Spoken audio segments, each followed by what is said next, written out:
कंस ने अनेक प्रयास कर लिए लेकिन ठाकुर जी को मथुरा नहीं बुला पाया। अनेक राक्षस भेजे लेकिन कोई भी ठाकुर जी को नहीं मार पाया।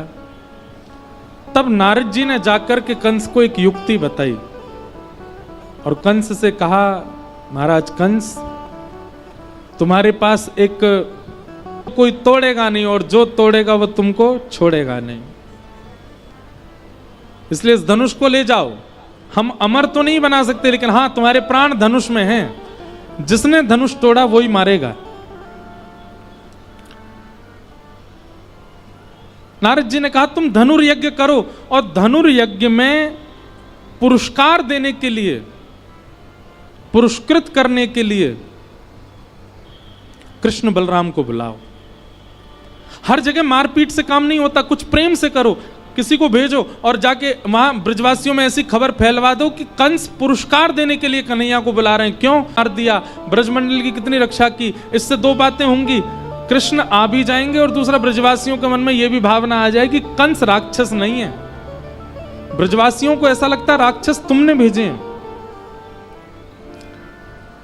कंस बोला जो आज्ञा।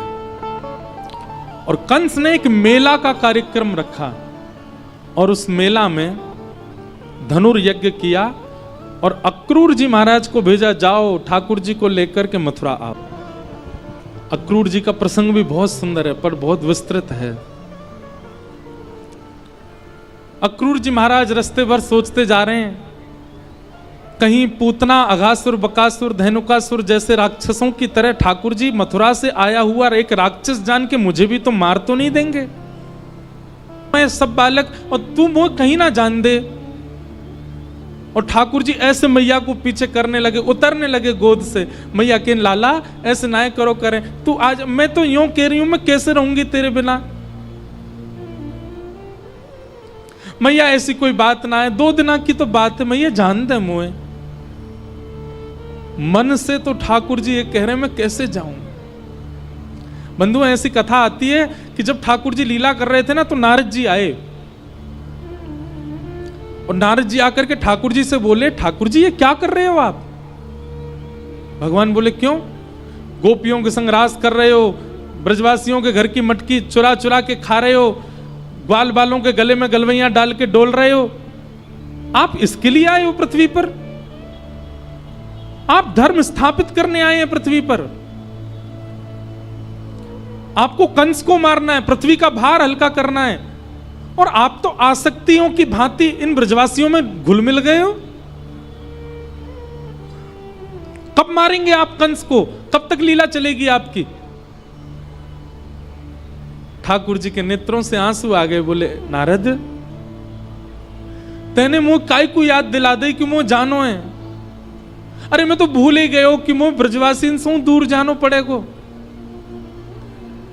ठाकुर जी नारद जी को अपने पास बुलाते हैं और गले से लगा कहते नारद मेरा एक काम कर दे। नारद बोले क्या। बोले पहले वचन दे तू करेगो। नारद जी बोले नहीं वचन नहीं दूंगा, आप कुछ भी मांग सकते हो, बताइए क्या चाहिए। ठाकुर जी बोले नारद कोई ऐसी योजना बन सके कि कोई दूसरो भगवान आ जाए, वो ब्रह्मांड को संभाल ले, वो तीनों लोकन को संभाल ले, वो वैकुंठ को संभाल ले, वो देवतान को संभाल ले, वो पृथ्वी को भार हल्को कर दे, वो राक्षसन को मार दे और मैं सदा के लिए वृंदावन में ही बस जाऊं। ऐसा हो सके।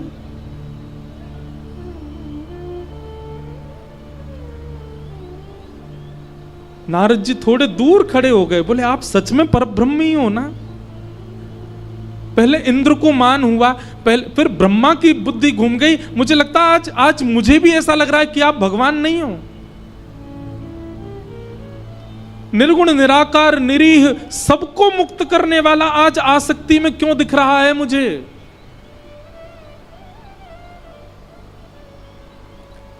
ठाकुर जी रुदन करने लगे। बोले कोई उपचार नहीं है ना नारद, कोई और भगवान नहीं आ सकता ना, मुझे ही जाना पड़ेगा ना।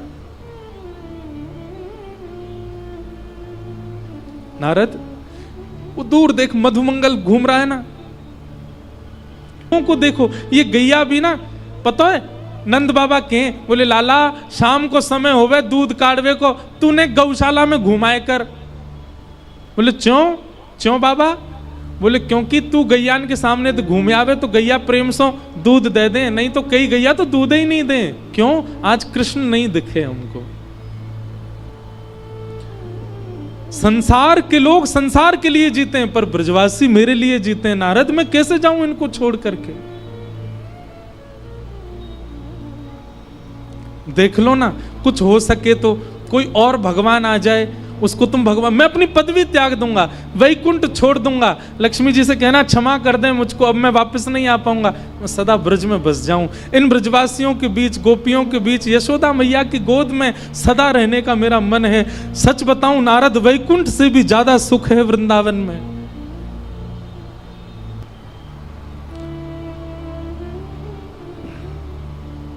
नारद जी के मन में कंपन तो हो रहा है, भाव तो उमड़ रहा है, पर नारद जी दबा रहे हैं।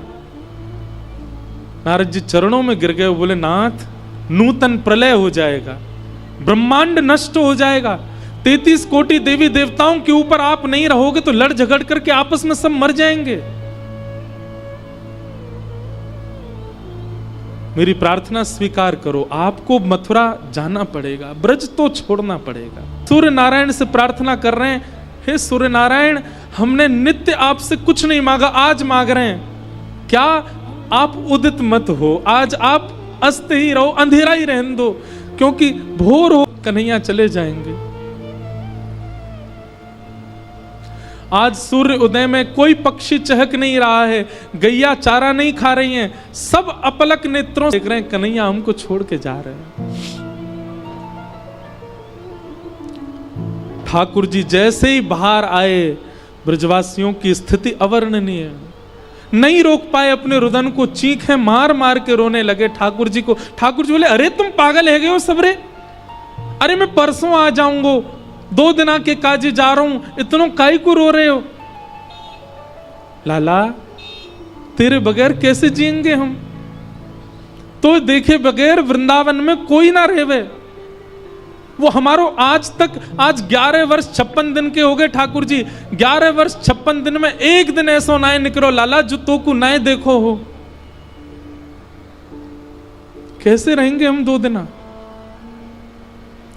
कई ग्वाला तो ठाकुर जी की गोद में चढ़ जाते हैं, ठाकुर जी कह रहे अरे मुझे छोड़ तो दे, न जान तो दे। बोले लाला मैं यहाँ हमारे गले लग रहा हूँ कि तू 2 दिना के काज जा रहा और कहीं तेरे विरह में मेरे प्राण निकल गए तो फिर अंतिम समय गले भी ना लग पाऊंगा, यहाँ हमारे आज ही लग रहा हूँ लाला।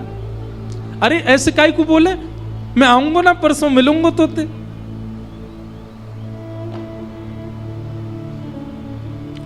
ठाकुर जी किशोरी जी के पास गए और हाथ जोड़ करके बोले श्यामाजू आप तो सब जानती हैं, लीला के विस्तार के लिए मेरा जाना कितना आवश्यक है, आप आज्ञा दे दीजिए, एक बार आप आशीष दे दीजिए, मैं निकल जाऊं फिर। किशोरी जी ठाकुर जी के चरणों की ओर देख रही हैं, ठाकुर जी किशोरी जी के नेत्र नहीं मिला पा रहे दोनों। किशोरी जी ने कहा ठाकुर जी आपने मुझे दुविधा में डाल दिया, मैं क्या उत्तर दूं आपको, आप चले जाओ। क्या प्रेमी अपने प्रियतम से कभी कहता है कि चले जाओ? कभी नहीं कहता। और यदि मैं आपको ना खुद को, यशोदा मैया तो मानो जैसे कोई जीवित लाश हो करने लगा, ब्रजवासियों की रुदन तीव्र हुआ, कोई कहने लगा कन्हैया मत जा भैया, कन्हैया तेरे पर कैसी ग्रीवा, कैसे हार, कैसी ग्रीवा, कैसे हाथ, एक एक रों का स्पर्श यशोदा मैया अपने हाथों से कर रही हैं। और सर्वांगीण अंग को छूते हुए यशोदा मैया ने जैसे ही यशोदा मैया ने जैसे ही लाला के चरण पकड़े, ठाकुर जी टूट, मैया कहां कर रही है? लाला तेरे स्पर्श को अपने हृदय में धारण कर रही हूं। क्यों? क्योंकि अब तू आवेगो नहीं, मोको पतो चल गई है, तो तेरा स्पर्श तो रहेगो ना मेरे पास। कैसी बात करी, क्यों ना आऊंगा मैं? देवकी को लाला है तू, मेरो लाला नहीं है, मेरो कन्हैया नहीं है तू। मुझको आज पता चली इतने वर्ष बाद, मेरो कन्हैया नहीं है। लाला तो से बस एक प्रार्थना, कभी देवकी को ऐसे छोड़ के मत जाइए, देवकी को ऐसे मत बताइयो कि मैंने माखन चुरावे के काजे तो को उखल से बांध दियो, तेरे पीछे छड़ी लेके भागी, मेरो अधिकार नहीं है तो पे। कभी मत बताइयो देवकी को कि मैंने तेरे साथ ये सब अन्याय कियो।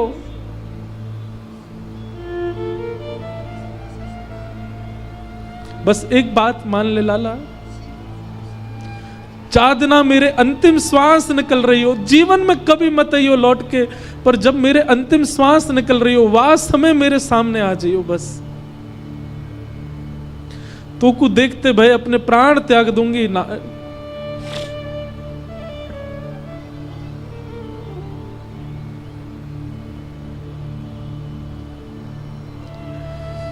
और ऐसा कहते हुए यशोदा मैया तो मूर्छित हो गई।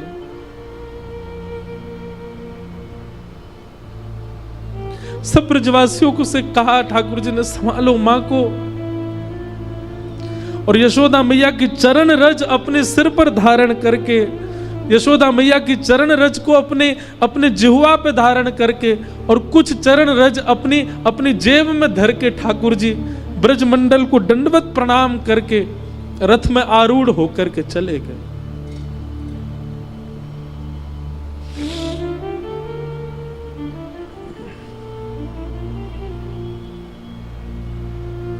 हमारे ब्रज में बंधुओं आज भी कई ऐसे रसिक हैं, वो ये कथा नहीं सुनते, वे हाथ जोड़ के मना करते हैं कि नहीं, आप रास के आगे कथा मत सुनाओ, कन्हैया ब्रज छोड़ के गए, ये हम नहीं सुन सकते।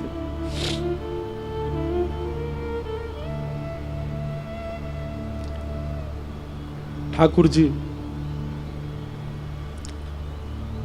और ब्रजवासियों की स्थिति भागवत जी में वर्णन करते हैं कि ब्रजवासी ठाकुर जी के रथ को देख रहे हैं और मन में विचार कर रहे हैं, देखियो ये रही ना पावेगो, नेक दूर जाती रथ रुक जाएगो, कूद के आवेगो हमारे पास, जा ही ना सके हम ते दूर। दूसरे बोले चलो तो गयो रथ, अरे तू देख अभी आवेगो। फिर थोड़ी, अरे चलो गो भैया रथ, अरे तू देख अभी दिखेगो कन्हैया, अरे भैया चलो गो रथ, अरे देख ध्वजा दिख रही है अभी आवे वारो कन्हैया। वो कहते कहते रात्रि हो गई। बोले भैया चलो गो कन्हैया, अरे ना तो ना पतो आ रहा है अभी लौट के, रही ना सके वो मेरे बिना, हमारे बिना कहां जाएगो। मधुमंगल को खींच के ले गए सब, बोले मधुमंगल नहीं आ रहा कन्हैया, परसों आवेगो। किसी को भी विश्वास नहीं हो रहा कि ठाकुर जी कैसे चले गए हमें छोड़ के। हमने सब अपने जीवन पर मानो प्रश्न उठा रहे हैं, हमने कोई सेवा में कमी छोड़ी, हमने कोई प्रेम में कमी छोड़ी, हमने लाड़ दुलार में कमी छोड़ी, क्यों चलोगो कन्हैया।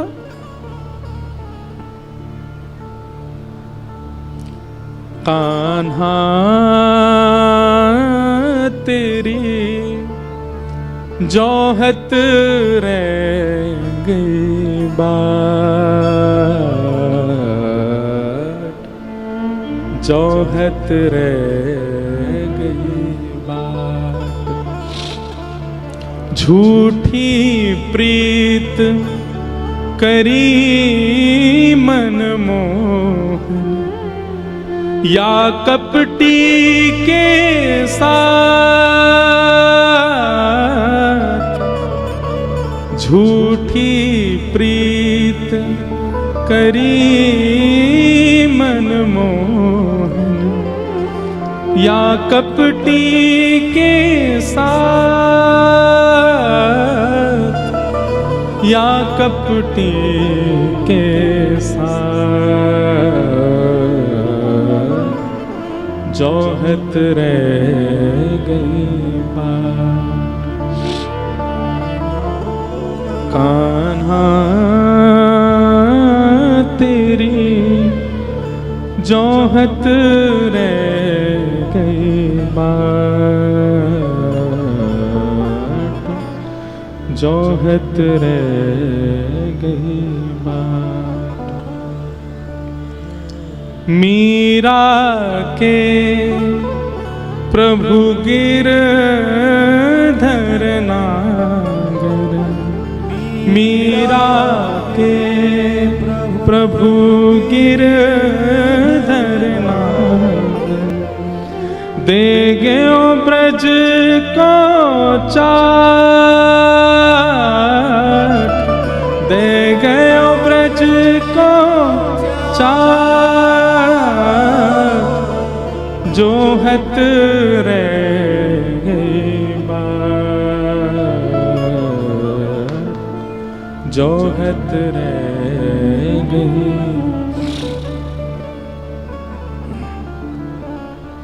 ब्रजवासी बैठे रहे।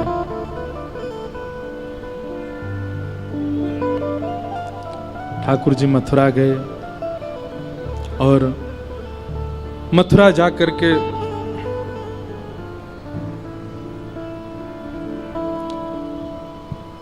कंस का वध किया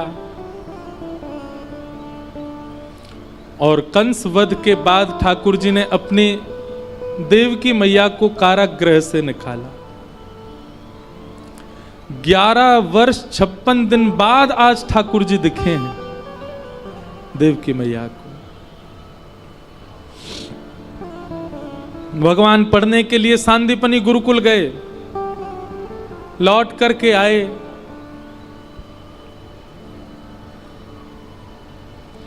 ठाकुर जी, अब ठाकुर जी का नाम कन्हैया नहीं है, अब ठाकुर जी का नाम कन्हुआ नहीं है, अब ठाकुर जी का नाम गोपाल नहीं है, गोविंद नहीं है।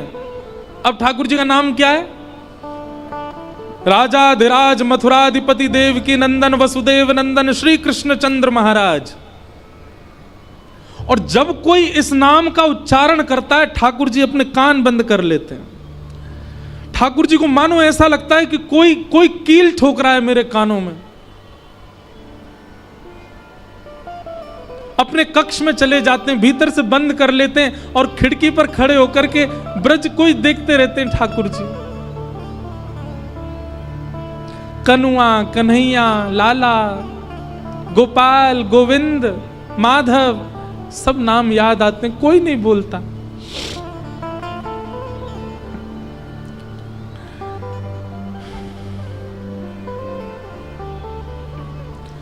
आज देवकी मैया ने मन में विचार किया, इतने दिनों बाद लाला आयो है, मैं अपने हाथन से भोजन कराऊंगी अपने लाला को। 11 वर्ष से मैंने कभी कछु पवायो नहीं, आज मैं पवाऊंगी। और देवकी मैया थाल सजा करके ठाकुर जी के कक्ष में ले गई। लाला चल आजा, भोजन करेंगे। ठाकुर जी तुरंत अपने आंसू पोंछते हैं। देवकी मैया के आगे रोना नहीं है, नहीं तो बुरा लगेगा उनको। मैया के पास गए। ठाकुर जी, मैया एक बात को बुरा तो नहीं मानेगी? मैया बोली, हाँ लाला बोल। मैया मोकू ऐसे नीचे बैठ के पावे को अभ्यास नहीं है। देवकी मैया बोली, अच्छा कैसे पावे को? मैया आऊं तो मोकू गोद में बैठा ले। देवकी मैया बोला, हाँ लाला आजा मेरी गोद में। ठाकुर जी गोद में बैठ गए। मैया अब पवाए दे। देवकी मैया भी भावुक हो रही है कि यशोदा ने कितना लाड किया है कन्हैया को, कितना प्यार किया है, नीचे नहीं बैठने दिया कभी, गोद में बैठाती हैं। देवकी मैया ने थाल पे से जैसे एक वस्त्र हटाया। देवकी मैया माखन सजा के लाई थी कि लाला प्रसन्न हो जाएगा माखन देख के। वहां पे मिश्री पड़ी है खांड की। ठाकुर जी ने जैसे ही थाली देखी और थाली में माखन देखा, ठाकुर जी तो रोने लगे, मैया से लिपट गए। मैया बोली, अरे लाला कहाँ गए हो, काय को रो रहे हो, मेरो कन्हैया काय को रो रहे हो? और ठाकुर जी के मुख से निकलो, मैया यशोदा मैया यशोदा मैया। यशोदा का नाम सुनते ही देवकी मैया ठंडी पड़ गई पूरी। ठाकुर जी को उठा करके बिस्तर पर लिटा दिया। बोले, लाला ऐसे रोयो ना करें, रुक मैं जा रही हूं, मैं पिताजी को भेजूं, वो संभालेंगे। ठाकुर जी जोर जोर से रो रहे हैं। मुझको याद आ रही है, मुझको मेरी मैया के पास जानो है, मुझको मेरे बाबा के पास जानो है।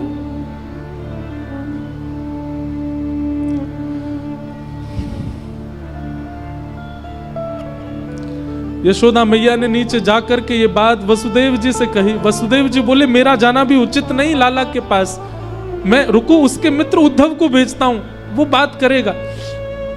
उद्धव तुम जाओ, समझाओ कन्हैया को, तुम्हारी उम्र का है, तुम बताओगे माने, ऐसे रोना चाहिए उसको, बताओ ऐसे रोता है। उद्धव जी गए, ठाकुर जी रुदन कर रहे हैं, मुंह मेरी मैया के पास जानो है। उद्धव जी ने जाकर के ठाकुर जी को प्रणाम किया और ठाकुर जी जाके बोले, पर ब्रह्म त्रिलोकीनाथ जगन्नाथ द्वारिकाधीश मथुराधीश, ब्रह्मा भी जिनके आगर नेति नेति कहकर के पुकारता है, वेद जिसकी अर्चना करते हैं, वो परब्रह्म आज मोह की अवस्था में दिख रहा है मुझको।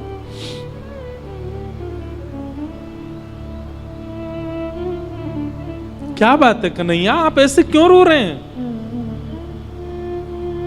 उद्धव मुझ ब्रजवासीन की बहुत याद आवे, मुझ यशोदा मैया की बहुत याद आवे, मुझ पिताजी की बहुत याद आवे। तो पता है मैं पिताजी से कभी अंक भर के नहीं सोयो, मैं हमेशा यशोदा मैया से अंक, अब मुंह को लगे मैं क्यों नहीं सोयो पिताजी से अंक भर के। पिताजी ने एक बार यशोदा मैया से जिद करी, आज लाला को मैं हृदय से लगा के सोऊंगो। यशोदा मैया बोली सो जाए तो सुला लो। अरे वाकू तो मेरी छाती पसंद है, आपसे कैसे लिपट जाए? नहीं लाला आज मुंह से अंक भर के सोएगो। पिताजी ने मुझसे पूछी, लाला आज तू मेरे हृदय से लग के सोएगो ना? मैंने कही हाँ पिताजी सोऊंगो, लेकिन मैं मन से तो चारों मैया के पास ही सोऊं। पर पिताजी बुरा मान जाते। मैं एक रात पिताजी से हृदय लग के सोया, मुझको रात भर नींद नहीं आई। आधी रात पिताजी उठे और बाबा ने कही, लाला तू जिद मत करे, तू जबरदस्ती मत करे, तू जा मैया से लिपट के सो जा। और मैं कूद के गया और मैया से लिपट के सो गया। तब बाबा के नेत्रन में आंसू आ गए, बोले लाला काश मैं हूं मैया होता तो मेरे हृदय से लग के सोता रात भर। मुझको आज याद आ रही है मैं क्यों नहीं सोया बाबा के पास।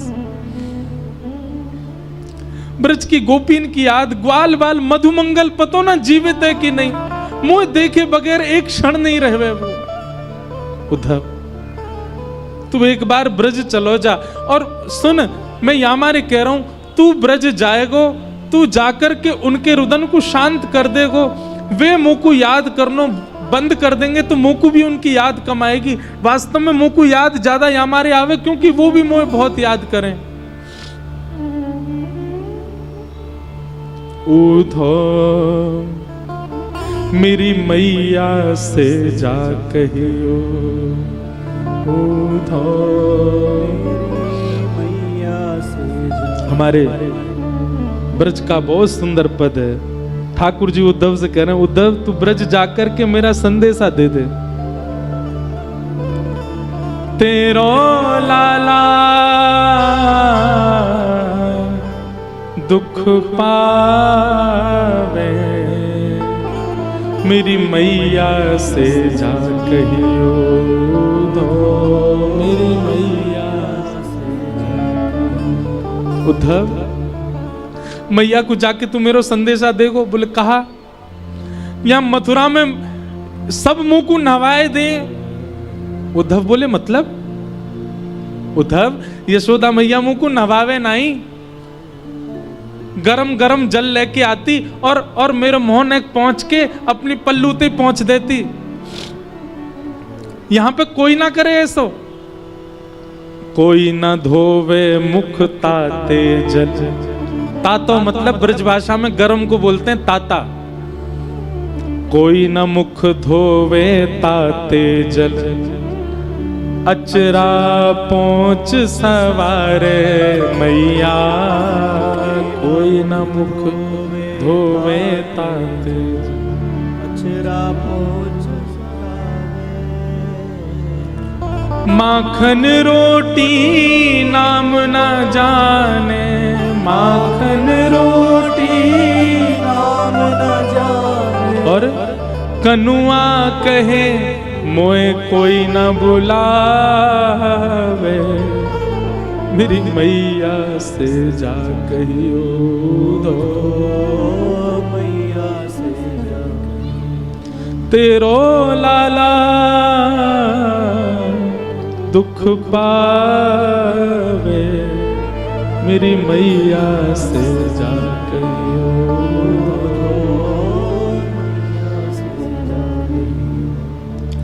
बाबा नंद अंगुरिया गह गह, पायन चल वो सिखावे उधो। बाबा नंद अंगुरिया गह, पायन चलन सिखावे। बाबा नंद अंगुरिया गह गह, पायन चल वो सिखावे उधो।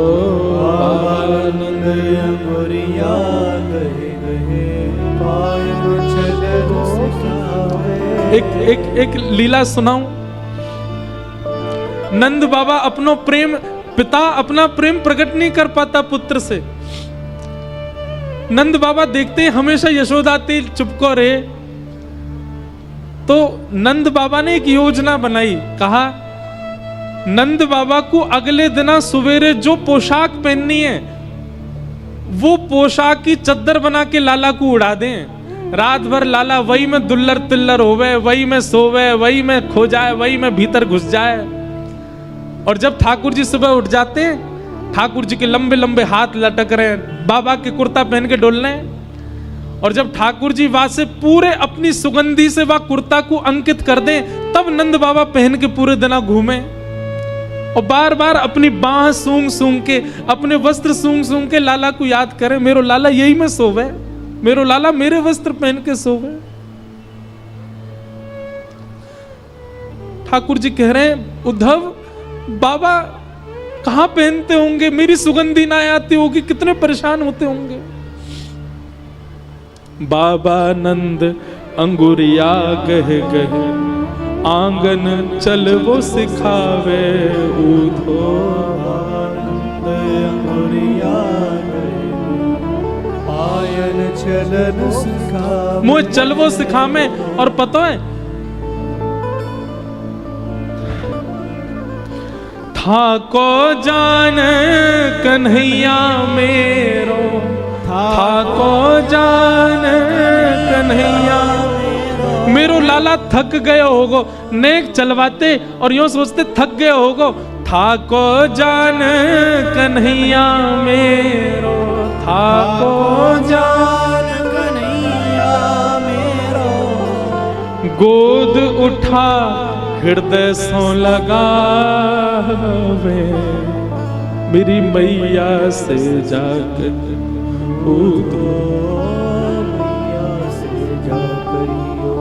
तेरो कान्हा दुख पावे, मेरी मैया से जाकर।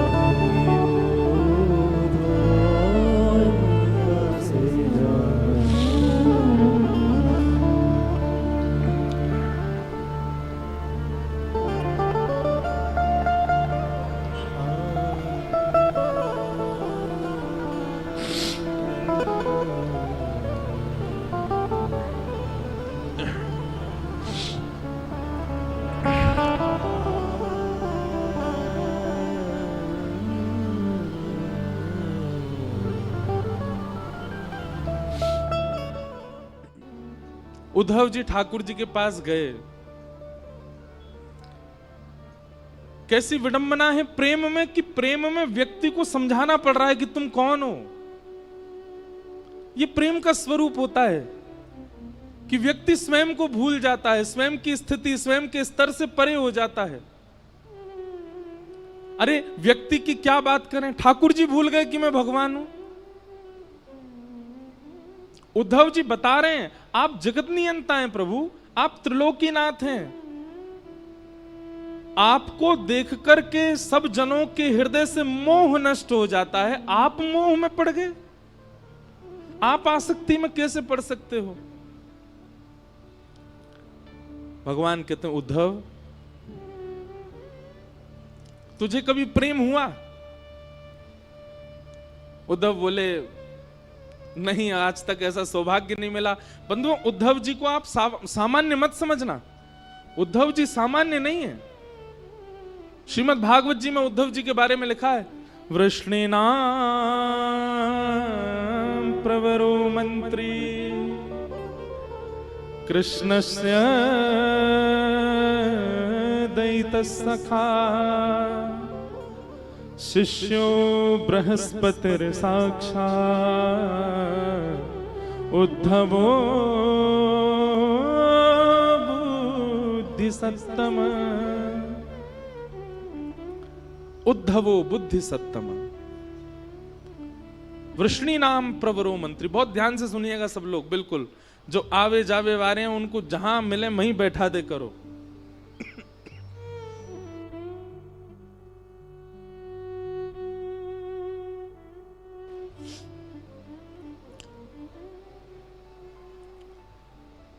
उद्धव जी सामान्य नहीं है। तीनों ब्रह्मांड में सबसे ज्यादा बुद्धिमान व्यक्ति हैं बृहस्पति, और बृहस्पति का सबसे प्रिय शिष्य है उद्धव।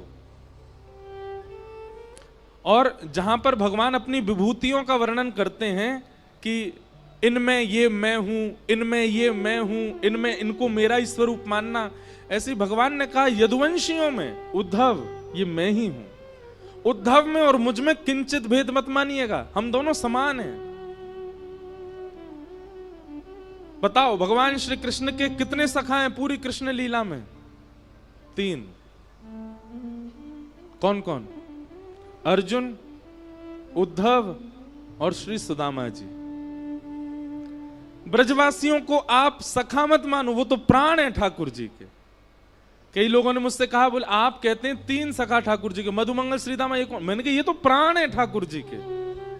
भगवान कहते हैं व्रजवासी वल्लभ सदा मेरे जीवन प्राण, इनको नाही बिसारी हो मुहे नंद बाबा की याद। ठाकुर जी कहते हैं मैं नंद बाबा की सौगंध खा के कहता हूं ब्रजवासियों को कभी नहीं भूल सकता, ये तो मेरे प्राण हैं।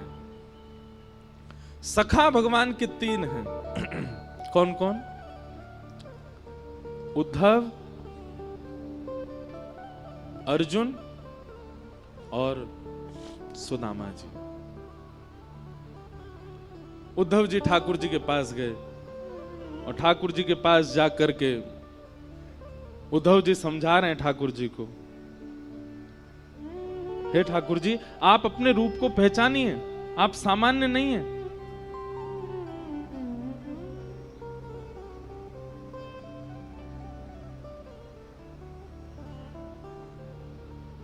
भगवान कहते हैं उद्धव अभी तुझे प्रेम हुआ नहीं है इसलिए तू मुझे मत समझा। हे उद्धव मोहि ब्रज बिसरत नाही, उद्धव मोहि ब्रज बिसरत नाही। वृंदावन गोकुल तन आवत सघन तृणन की छाही, उद्धव मोहि ब्रज बिसरत नाही। ठाकुर जी गा रहे हैं इस पद को, स्वयं भगवान की वाणी है। उद्धव मुझे ब्रज भूला नहीं जाता, मैं वृंदावन को भूल नहीं पा रहा हूं, मैं क्या करूं? क्या क्या याद आ रहा है ठाकुर जी को? भगवान कह रहे हैं प्रात समय माता जसुमती और नंद देख सुख पावत। प्रात समय माता जसुमती और नंद देख सुख पावत। माखन रोटी दयो सजाए अति ही साथ खवावे, उद्धव मोहि ब्रज बिसरत नाही। उद्धव सुबह उठते ही नंद बाबा और यशोदा मैया खाली पेट रहते हैं। क्यों? हमारो लाला जब उठ जाएगा और वाके सुंदर मुखमंडल को जब देख लेंगे, अपनी गोद में बैठा करके पहले वाकू पवाएंगे, फिर मैं जो पाके छोड़ दूं वाकू नंद यशोदा दोनों पामे। मुकु याद आ रही है उद्धव। गोपी ग्वाल बाल संग खेलत सब दिन हसत से रात, सूरदास धन धन ब्रजवासी जिन सो हसत ब्रजनाथ, ऊधो मोहि ब्रज बिसरत नाहि, ऊधो मोहि ब्रज बिसरत नाहि। भगवान करें उद्धव, ये ब्रजवासी मुझको बहुत याद करते हैं, इसीलिए मुझको उनकी याद आ रही है। अब तू एक काम कर दे भैया। बोले कहा, एक काम कर, तू ब्रज चलो जा। देख जावे को तो मैं भी जा सकूं, वृंदावन कोई दूर ना है यहां से, लेकिन उद्धव मेरी भावना ऐसी कि तू चलो जा। मैं यदि गयो तो वापस नहीं आ पाऊंगा, और मैं यदि जाकर के वापस आन लगो तो मेरे सामने समस्त ब्रजवासी अपने प्राण त्याग देंगे। या हमारे उद्धव मेरो जानो उचित नहीं रहेगो, तू ब्रज चलो जा। उद्धव बोले मैं जाके क्या करूंगा? बोले कछु ना, बस एक बार देखिए ये नंदरानी कैसी हैं, मेरी मैया कैसी हैं, मेरे पिताजी कैसे हैं, सब गोपी कैसी हैं, श्री किशोरी जी कैसी हैं, मेरे सखा मधुमंगल श्रीदामा सब कैसे हैं, एक बार उनकी सुध लेके आ जा। भगवान ने तो कहा था कि तुम सुध लेकर के आओ, पर उद्धव अपनी तरफ से बोला मैं अब जा ही रहा हूं तो एक प्रवचन और सुना करके आऊंगा। ये अज्ञानवश ब्रजवासी आपको अपना मान बैठे हैं। इन ब्रजवासियों को लगता है कि आप इनके लाला हो, आप इनके सखा हो, आप इनके मित्र हो, इसलिए आपको याद करके रोते हैं। मैं उनको बता करके आऊंगा कि आप सामान्य नहीं हो। खम वायु अग्निम सलिलम महिम च ज्योतिम सत्वानि हृदो द्रुमादिन सरित समुद्राम हरे शरीरम यत्किंच भूतम प्रणमेत अनन्यम। आप साक्षात ब्रह्मांड नायक श्री कृष्ण हैं, आप साक्षात परमात्मा हैं। आप किसी के पुत्र नहीं हैं, आप किसी के सखा नहीं हैं, आप किसी के मित्र नहीं हो सकते, आप भगवान हैं। मैं ब्रजवासियों को बता करके आऊंगा नाथ। भगवान कुछ नहीं बोले, चुप रहे। उद्धव ठीक है, ठाकुर जी की बात सुनो। ठाकुर जी कह रहे हैं उद्धव ठीक है, तू चलो जा, और तेरो मन करे तो प्रवचन कर दियो, लेकिन सुन मेरी एक बात। बोले कहा, ज्यादा कठिन शब्द मत बोलियो, ब्रजवासी बड़े सीधे हैं, समझना है पामेंगे। तू ज्यादा वेद वेदांत की बात करेगो, ज्यादा लच्छेदार वाणी बोलेगो, ज्यादा संस्कृत बोलेगो, भोले भाले बेचारे समझना है पामेंगे। तू सीधी सीधी बात करके आइयो। उद्धव को अपने ज्ञान का अहंकार। ठाकुर जी से बोला आप मत समझाओ मुझे, मैं देख लूंगा, मुझे सब पता है, मुझे किसको कैसे बात कर। बोले उद्धव तू इंसानों को जानता है, तू प्रेमियों को नहीं जानता। अभी ब्रजवासी प्रेमी है, वो इंसान नहीं है। बंधुओं हम आपसे एक प्रार्थना करके एक बात कहें, आज भी ब्रजवासी चाहे जैसे हो, पर वो इंसान जैसे है ही नहीं, वो तो कोई अलग ही प्रेमी है। वो ब्रजवासी आपको गारी दे दे, ब्रजवासी अल्लड़ पने ते चले, ब्रजवासी कछु करे, वहां में आप गुण ही देखो। हमारे ठाकुर जी ने दुर्गुण नहीं देखे तो हम कौन होते हैं उनमें अवगुण देखने वाले। जैसे जैसे पहली बार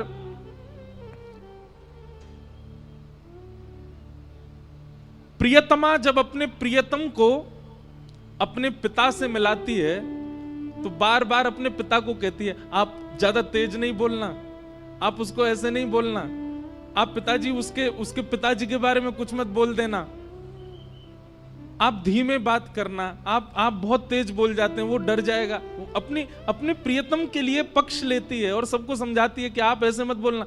ब्याह के बाद भी जब पहली बार दामाद घर आता है तो बहन जो है वो पूरे घर को बोलती है ये बात उनसे मत कहना, ऐसे मत कहना, थोड़ा धीरे बोलना, थोड़ा ऐसे करना। क्यों? उनको बुरा ना लगे, क्योंकि प्रेम है ना। ऐसे मानो उद्धव को बार बार घूम घूम के ठाकुर जी समझा रहे, उद्धव ग्वालांते ऐसे बात मत करियो, मैया तो यूं मत कहियो, और तू बहुत कठिन बोला, ऐसे कठिन मत बोलियो। उद्धव जी रथ में बैठने लगे। ठाकुर जी उद्धव को इतना सिहा करके देख रहे हैं कि कितना भाग्यशाली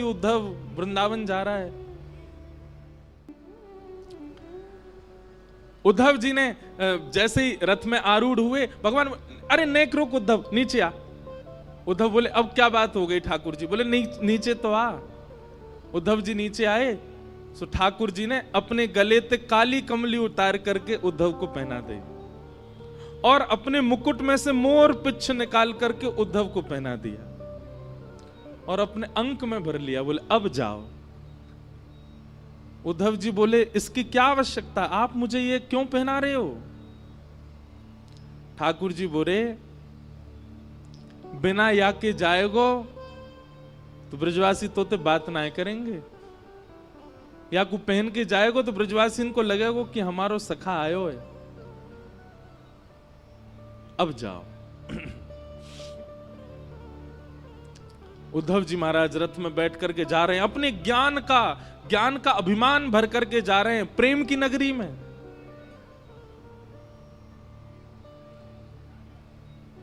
जैसा देश वैसा भेष होना चाहिए, यदि वैसा भेष नहीं होगा तो देश आपको स्वीकार नहीं कर पाएगा।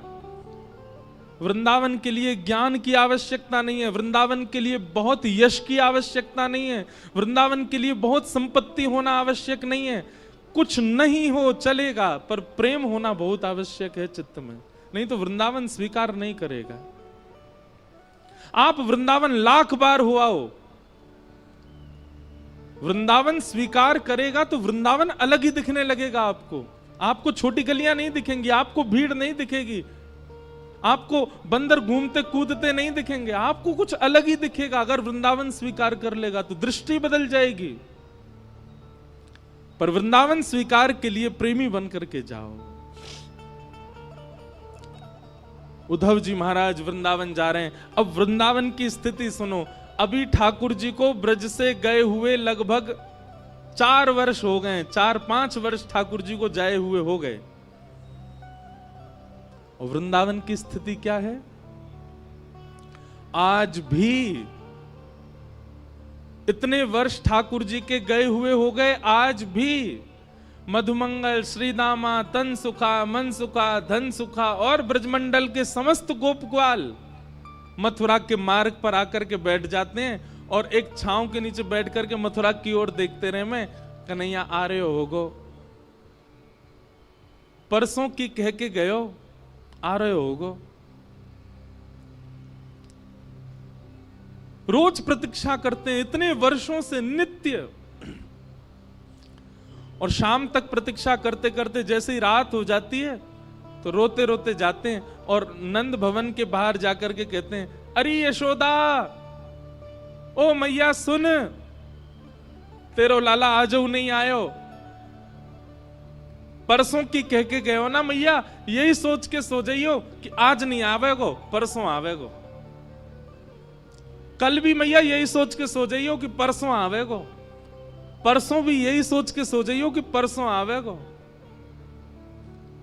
ऐसो दिन बता के गयो है कन्हैया, परसों बरसों बीत गई लेकिन परसों नहीं आ रही है, आयो नहीं। और रोते बिलखते सब ग्वाल बाल अपने अपने घरों में जाकर के सो जाते हैं। पर आज सब ग्वाल बाल बैठे हैं मथुरा के मार्ग पर देख रहे हैं। तभी स्वर्ण मंडित एक रथ वृंदावन की ओर आ रहा है। उस रथ को देख करके मधुमंगल, श्रीदामा, तन सुखा, मन सुखा, धन सुखा, सुबल, तोक, ठाकुर जी के सारे सखा, सब में मानो जैसे प्राण की लहर जैसी दौड़ पड़ी हो।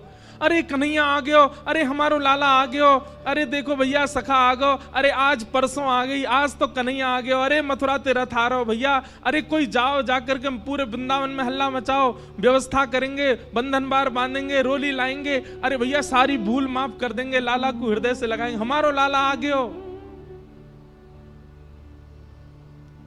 सब दौड़ने लगे रथ की ओर। मधुमंगल बोलो, मैं नहीं जाऊंगा, तुम सब जाओ, या से बात ना करूंगा मैं, या को मुंह ना देखूंगा मैं। अरे जी बहुत बेकार है, या तो इतनो प्रेम कियो मैंने, इतने दिना बाद आ रहा है, कह दियो मधुमंगल तो तोते मित्रता तोड़ चुका है, तुम सबरे जाके मिल लो, मैं ना मिल लो।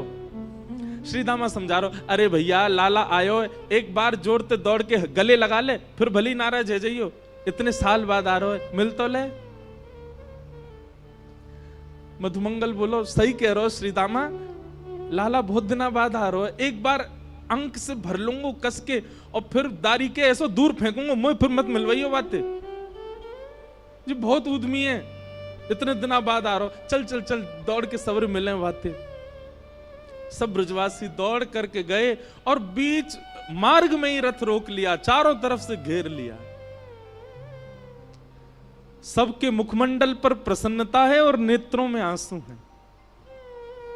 एक दूसरे को हाथ कस के पकड़ रखो है कि हमारो लाला आ गयो, हमारो कन्हैया आ गयो, देख अब ही उतरेगो रथ में से। तभी रथ का पर्दा हटा और भीतर से श्री उद्धव जी महाराज उतर करके नीचे आए।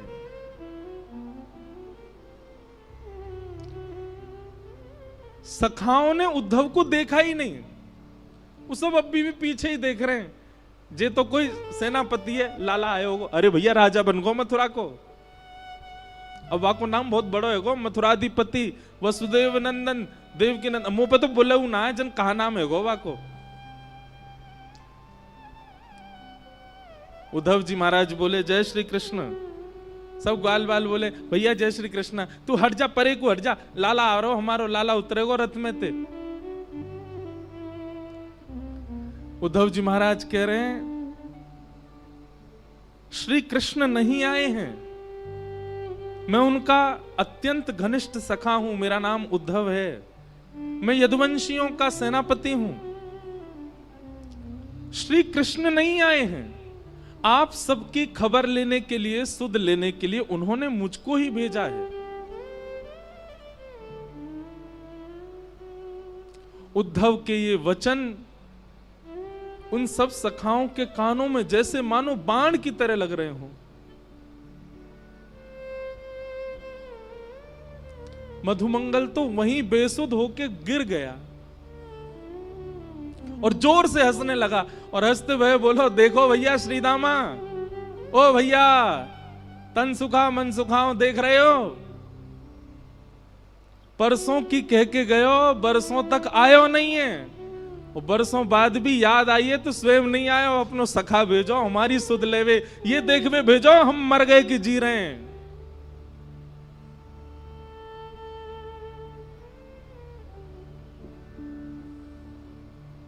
उद्धव जी बोले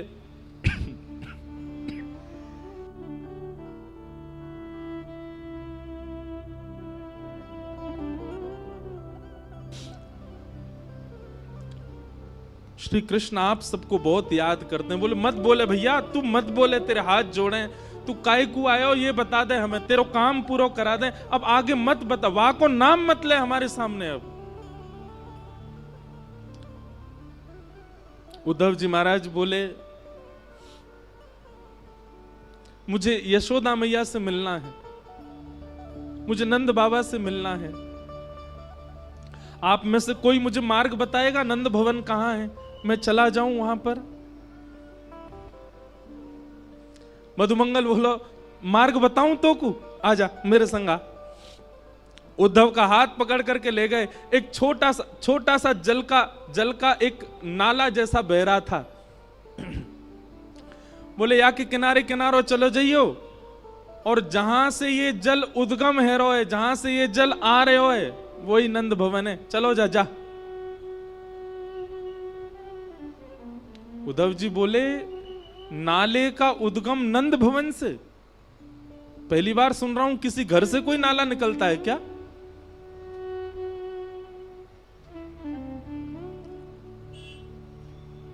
मधुमंगल श्रीदामा बोले ये नाले में कोई नाली को पानी नहीं है, कोई गंदो पानी नहीं है। तेरे सखा मथुराधिपति नए नए जो बने हैं श्री कृष्ण, उनके विरह में, उनकी याद में लाखों ब्रजवासी, लाखों ब्रजनारी नंद बाबा यशोदा नंद भवन को घेर करके बैठे रहते हैं और प्रत्येक दिन पिछले 5 वर्षों से नीर बहा रहे हैं। उन्हीं के नेत्रों के अश्रु ही ये धार बन करके बह रहे हैं।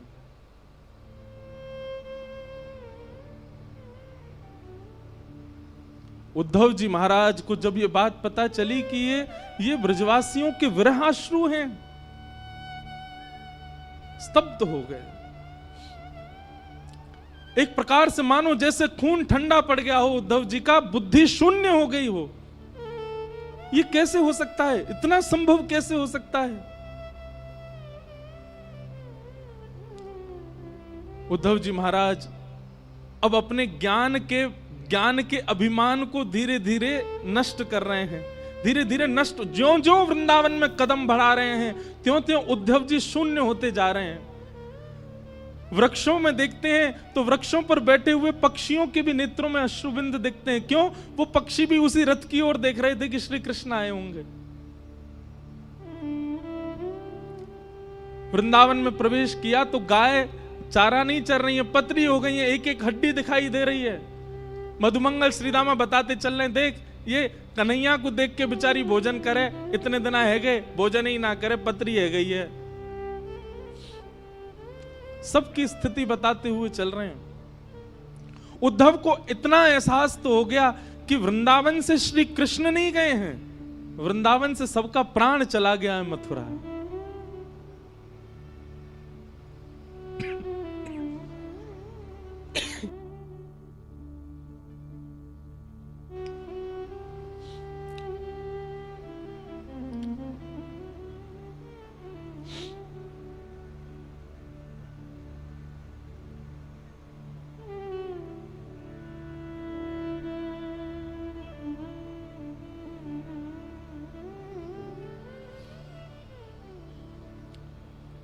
मधुमंगल की वाणी में परमानंद दास जी ने एक पद गाया है, उद्धव को बता रहे हैं क्या? ब्रज के बिहरी लोग बेचारे, ब्रज के बिहरी लोग बेचारे,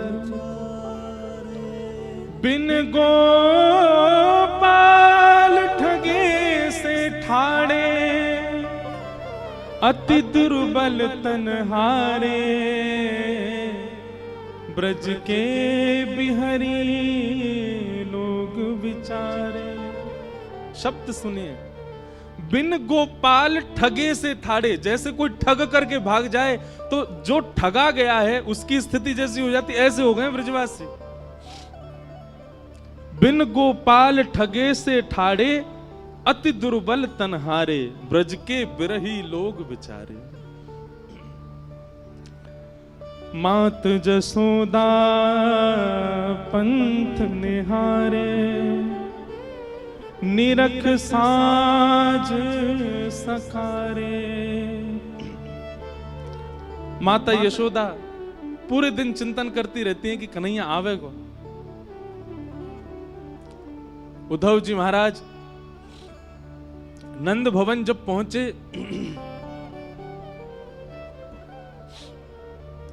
तो मधुमंगल ने जाके हल्ला किया, अरे मैया यशोदा, नंद बाबा देखो कौन आयो है, अरे जल्दी निकस के आओ, देखो कोई ऊधो ऊधो आयो है,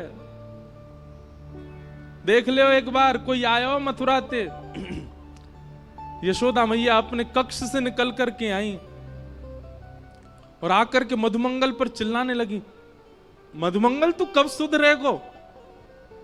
इतनी जोर ते काय को हल्ला कर रहा है, इतनी जोर ते काय को चिल्ला रहा हो? तो पतो ना है अभी अभी राजभोग अनोसर भयो, राजभोग पाके कन्हैया सोवे चलो गयो है, अपने कक्ष में सो रहा है और तू जाके यहाँ पे हल्ला मचा रहा है, उठ जाएगो कन्हैया?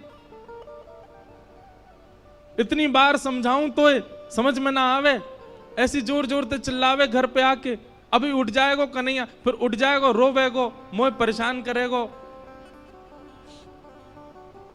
मधुमंगल बोले, उद्धव सुन रहे हो, 5 वर्ष हो गए कन्हैया को गए, मैया को अभी भी लगता है कन्हैया यही है। मधुमंगल बोले, मैया कहां पे कन्हैया? वो पल्ले कमरा में सो रहा है, पलना में लेटो हुए है। मुझे ले चलिए उन्हें के पास ले चल, दूर ते ही दिखाते, उठाऊंगा ना मैया। यशोदा मैया बोली हल्ला मत करियो, चल मैं ले चल रही हूं। और यशोदा मैया धीमे धीमे खंभ पकड़ के चलती है, आंखों से अब दिखता नहीं है, नेत्रों की ज्योति कमजोर हो गई है। यशोदा मैया लेकर के गई और जैसे ही कक्ष में पहुंची हैं,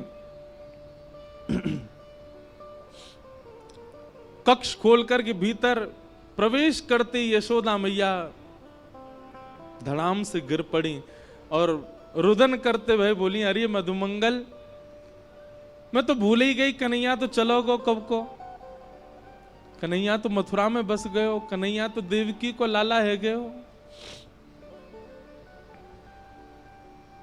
मधुमंगल जाकर के यशोदा मैया को हृदय से लगावे, बोले मैया तू चिंता मत कर, आ जाएगो लाला, परसों की कह के गए हो ना, तू बस रोज परसों को चिंतन करे कर, अभी तो आज है, कल और है, परसों आवेगो, तू चिंता मत कर।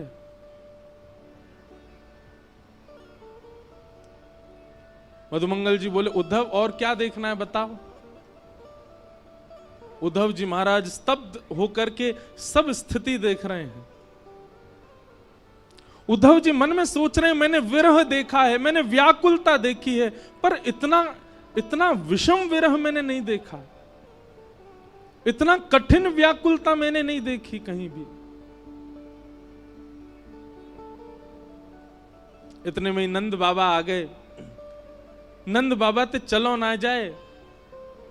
नंद बाबा बड़ी मुश्किलन ते अब अपने पाम धरें, कहीं भी पैर रखें तो मानो जैसे कछु चुभे चरणन में। मधुमंगल बोलो, उद्धव देख, जे नंद बाबा हैं, कन्हैया के पिताजी, और इनकी चाल देख करके तू यूं मत सोचियो कि जे चलना है पारे पावन में कोई दिक्कत है, ऐसी बात ना है। तो बोले, जाद नाते कन्हैया ब्रज छोड़ के गयो, इनने पादुका नहीं पहनी चरणन में,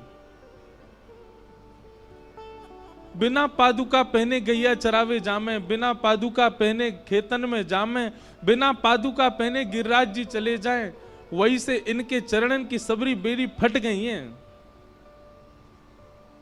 संकल्प ले रखो है, जादना कन्हैया आवेगो वही दिना पादुका पहनूंगो।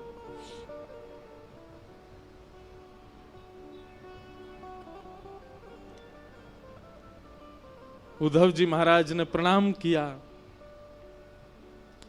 नंद बाबा ने जैसे ही काली कमली देखी, उद्धव जी को हृदय से लगाया। बोलो, भैया तू हमारे लाला को सखा है? बोले, जी मैं संग ही रहता हूं। काली कमली बोले, मुंह को दे दे, मैंने क्या को या की सुगंधी ले लूं, बहुत दिन है गए, कन्हैया चलोगो तब से मेरे वस्त्रन में तो सुगंधी आनी बंद है गई है, वो पहन के रात में सोयो कर तो वही से सुगंधी आयो करती, तू दे दे ने।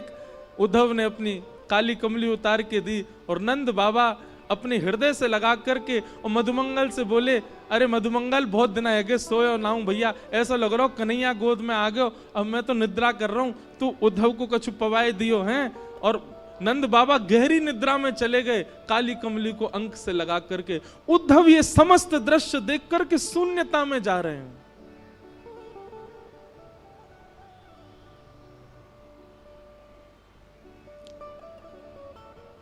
मधुमंगल बोले, चल उद्धव तो को गोपीन से मिला के लाऊं मैं। नंद भवन के पीछे विहंगम वन में समस्त गोपियां बैठी हैं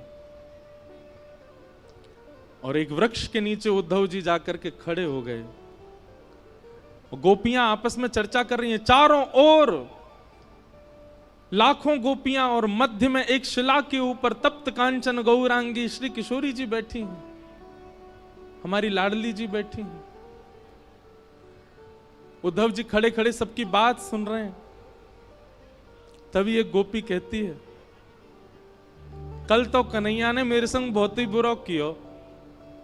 बाकी सब गोपियां बोली, कहा कियो? बोले, अरे मैं जमुना जल भर करके अपने घर के काजे जा रही और जिन नंद को छोरा माने ना है, जन कहां ते आयो और कहां ते कंकड़ लेकर के ऐसी मेरी मटकी में मारो, पूरी मटकी फूट गई, भीज गई मैं तो। और जैसे ही मैं भीजी, पीछे पीछे भाजी, मैंने की लाला तू ऐसो उधम काय को करा करे, तुम तो बोलो अरे गोपी तू बहुत दिनांते नहाई नहाए तो मैं ते दुर्गंध आवे तो मैंने तो आज नवाए दई।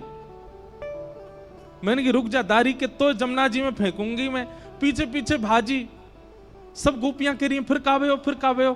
बोले मैं जैसे ही पहुंची वाक के पीछे मेरे हाथ पकड़वे ही वारो। जैसे ही मैंने हाथ पकड़ो गोपी बोली कहां भय हो फिर। बोले नेत्र खुल गए स्वप्नों देख रही। मुंह तो स्वप्न में दिख रहे कन्हैया। और फिर बहुत बुरे भयो कि भैया कन्हैया तो चलोगे हो।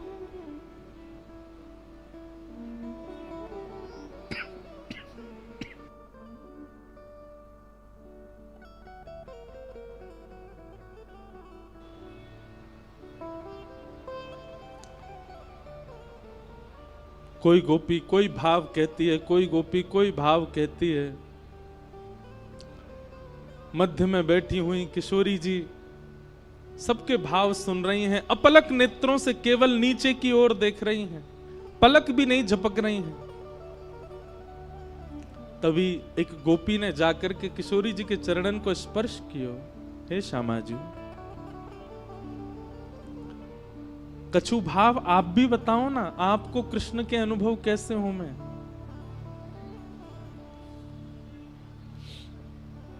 किशोरी जी कह रही हैं तुम सब गोपी कितनी भाग्यशाली हो, क्योंकि तुम सबन को निद्रा में, तुम सबन को स्वप्न में श्री कृष्ण दिखते तो हैं। पर मेरी तो स्थिति ऐसी है, जा दिना से कन्हैया ब्रज छोड़ करके गए हैं, जा दिन से श्याम सुंदर गए हैं, वह दिन से निद्रा ही नहीं आई है, नेत्र ही बंद नहीं हुए हैं, और निद्रा ना आने की वजह से स्वप्न ही नहीं आया। कैसे बताऊं तुमको कि मैंने क्या देखा। तुम भाग्यशाली हो कि तुम सो जाती हो रात को, पर मोह तो नींद ही ना आवे। कन्हैया तो गए, श्याम सुंदर तो गए, पर मेरी बैरणी निद्रा को संग ले गए, मुंह को निद्रा ना आवे।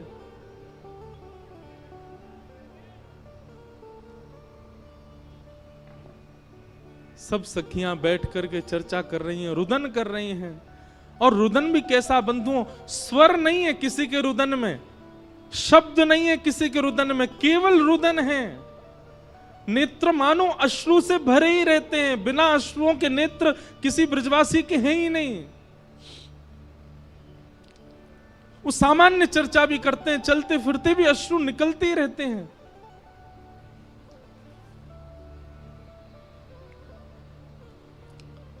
तभी एक गोपी की दृष्टि पड़ी वृक्ष के नीचे खड़े हुए उद्धव पर, और उद्धव को देखा तो इतना ज्यादा गौर नहीं दिया, लेकिन उद्धव के सिर पर विराजमान मुकुट के ऊपर जब मोर पिच्छ को देखा, गोपियों को बताना नहीं पड़ा कि ये उद्धव भगवान का सखा है, संदेश लेकर के आया है। मोर पिच्छ देखते ही समझ गए ये श्री कृष्ण का मोर पिच्छ है, और हमारी सुध लेने के लिए उद्धव को भेजा। अपने देखते ही पता चल गया गोपियों को।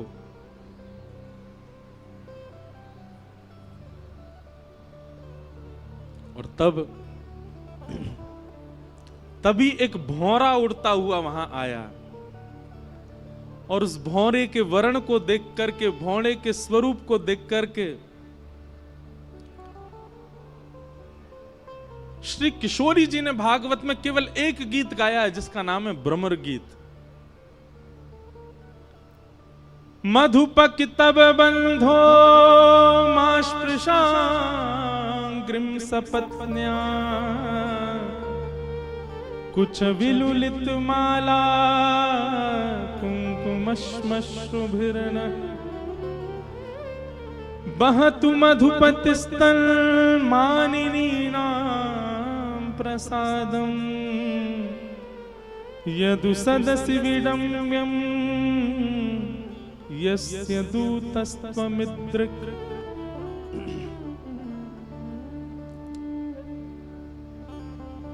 मानो उस भौरे को केंद्र में लेकर के गोपियां उद्धव से नहीं कह रही हैं, भौरे से बात कर रही हैं, और उत्तर सारे उद्धव को ही दे रही हैं। अरे भौरे, तू काला काला है, कृष्ण भी काला है, जरूर उन्हीं का सखा है तू। तभी एक गोपी कहती है सखा क्यों नहीं होगा, भौरे का और कृष्ण का एक सा ही तो स्वभाव है। जैसे भौरा एक पुष्प पर बैठता है, उसका रस ले लेता है, फिर उस पुष्प को छोड़ देता है, फिर दूसरे पुष्प पर चला जाता है, उसका रस लेता है, फिर दूसरे पुष्प को छोड़ देता है, तीसरे पुष्प। ऐसे ही तो कन्हैया है। हम ब्रजवासी इनको रस लेते रहे हो और जादना हमसे मन भर गयो, मथुरा चलोगो, मथुरा तो कहीं और चलो जाएगो। ये निश्चित उसी का ही सखा है।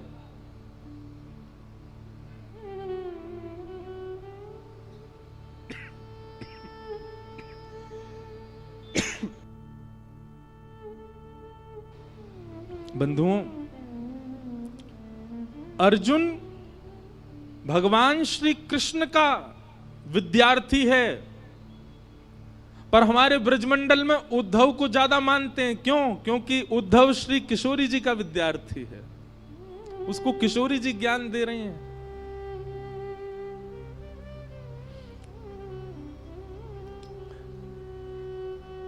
गोपियां कहती हैं इसको, भ्रमर गीत को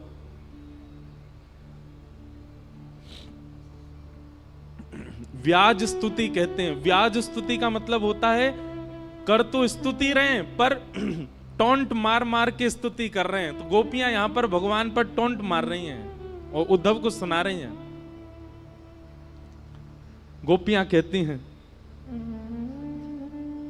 ये उद्धव तो ये श्री कृष्ण तो जन्म जन्मांतर के कपटी हैं। कैसे कपटी हैं? कि मृगयुरिव कपिंद्रम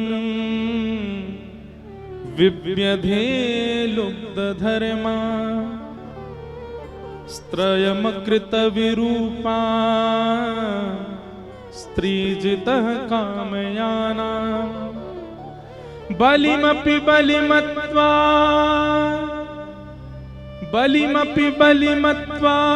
वेष्टयद्भावयङ्ग्य तदलवसमस्तस्तुदस्त्यत्कथार्थः। गोपियां कह रही हैं कन्हैया ने हमारे साथ कपट नहीं किया, इनके स्वभाव में ही कपट है। सखियां बोली कैसे कपट? बोले अरे छुप करके बाण मार दिया। किसको? बलि को, बाली को छुप करके बाण मार दिया। कपट किया कि नहीं किया? बोले हाँ कपट तो किया। बोले केवल बाली के साथ नहीं, बलि जिसने तीनों लोगों को अपने अंदर ले लिया था, उसके यहां पर वामन बनकर के गए और वामन बनकर के गए और जाकर के कहा कि लाओ हमें 3 पग जमीन की भिक्षा दो। जैसे ही बलि ने संकल्प किया विराट हो गए, 2 पैर से तीनों लोक नाप लिए और कहने लगे तुमने 3 पग जमीन देने का वरदान दिया था, मैंने 2 पैर से तीनों लोक नाप, बता तीसरा पैर कहां रखूं, नहीं तो तुझे बंदी बना करके नरक में डाल दूंगा। उसके साथ कपट किया, बन के वामन गए और जैसी संकल्प हुआ विराट हो गए। अरे बेचारी सुरपनखा ब्याह करने आई थी, केवल इतना ही तो कहा था कि आप मुझसे ब्याह कर लो, उसके नाक कान कटवा दिए, उसको विरूपा कर दिया। और अब हम गोपियां, हमसे स्नेह किया, प्रेम किया, हमारा घर परिवार सब छुड़वा दिया और आज हमें यहां रोता बिलखता छोड़ के चले गए। अरे हमें पहले ही समझ जाना चाहिए था श्री कृष्ण ऐसे ही हैं, उनका हमेशा से स्वभाव ऐसा ही रहा है।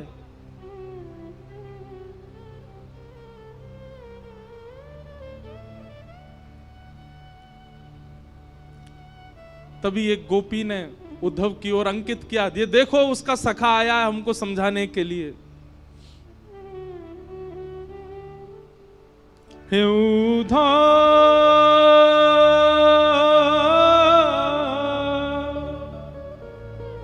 मत आइयो समझाने, हे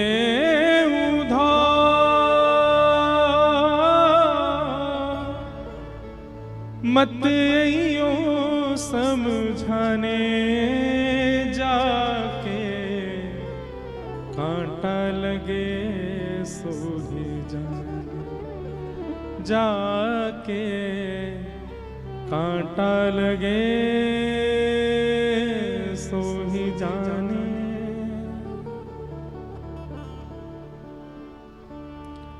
जाए बसे हैं दूर बिरज से, भेजते हैं संदेशा। जाए बसे हैं दूर बिरज से, भेजते हैं संदेशा। हम गोपीत राह तकत हैं, रूप हो गया कैसा। ब्रज से दूर चले गए, स्वयं मिलने नहीं आए, संदेशा भेज दिया। हम गोपियों का रूप देख रहे हो उद्धव, कैसा हो गया, रो रो करके उनके प्रेम में, उनके विलाप में। तो तुम कहोगे कि तुमसे तो कुछ समय का संबंध था, तुमसे तो कुछ समय का प्रेम था, यशोदा मैया ने क्या बिगाड़ा था। जाए बसे हैं दूर बिरज से, भेजते हैं संदेशा। हम गोपीत राह तकत हैं, रूप हो गया कैसा। पथराई मैया की अखियां, दर्शन उसका पाने जाके कांटा लगे सो ही जाने। जाके कांटा लगे सो ही जाने।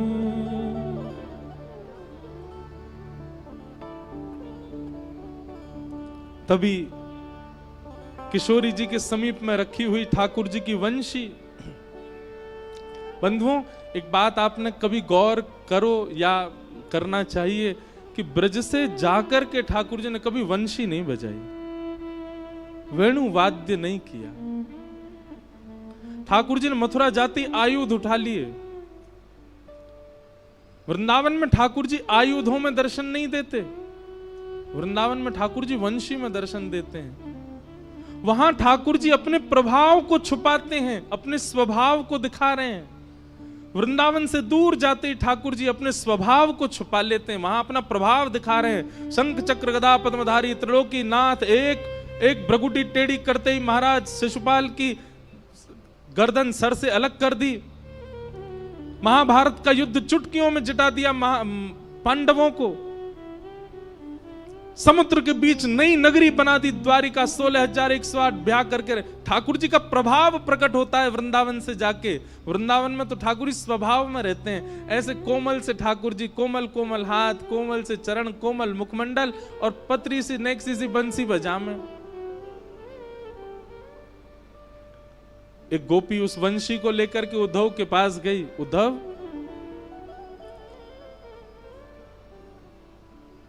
मोर मुकुट वैजंती माला, उसको दी जो जाए। कहियो असुवन जल सो यमुना, खारी ना हो जाए। और ले जाओ ये वंशी उधो, उसको याद दिलाने जाके कांटा लगे सो जाके कांटा लगे सो ही जाने। उधा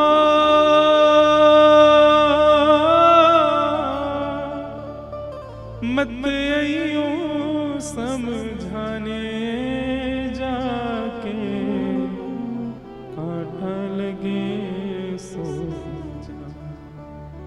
जाह के कांटा लगे सो।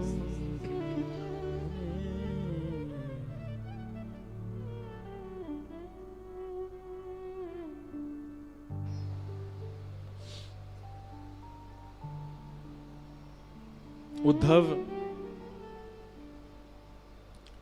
6 महीने तक वहीं बैठे रहे। ठाकुर जी से कह के गए थे मैं शाम को आ जाऊंगा,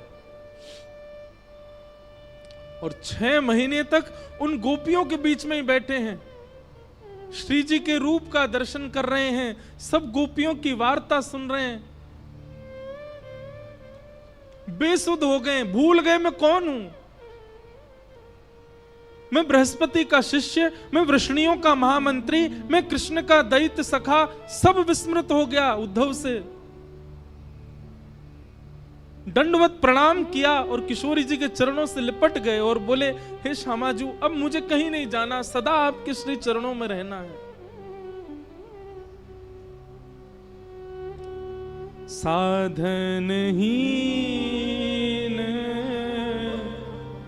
दीन में राधे, साधन हीन दीन में राधे, तुम करुणामयी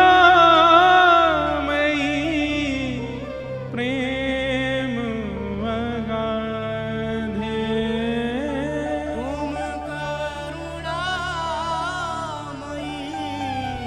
प्रेम अगाधे, मोहे तो भरोसा है तेरो रे किशोरी राधे, मोहे तो भरोसा है तेरो रे किशोरी राधे, मोहे तो भरोसा है तेरो री किशोरी राधे, मोहे तो भरोसा है तेरो री किशोरी राधे, मोहे तो भरोसा है तेरो रे किशोरी राधे, मोहे तो भरोसा है तेरो री किशोरी। उद्धव जी कह रहे हैं, हे किशोरी जी, भुक्ति मुक्ति ना मागत केवल, भुक्ति मुक्ति ना मागत केवल, मुझे मुक्ति नहीं चाहिए किशोरी जी, मुझे संसार के भोग विलास भुक्ति कुछ नहीं चाहिए।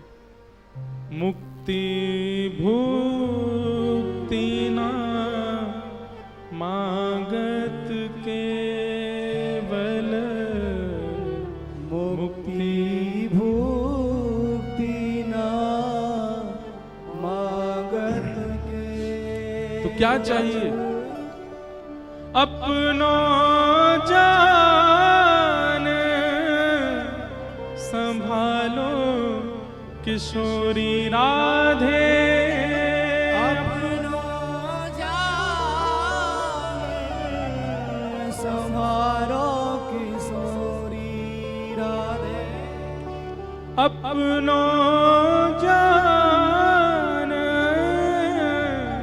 संभालो किशोरी राधे, अपनो जान संभालो किशोरी राधे, मोहे तो भरोसा है तेरो री किशोरी राधे, मोहे तो भरोसा है तेरो री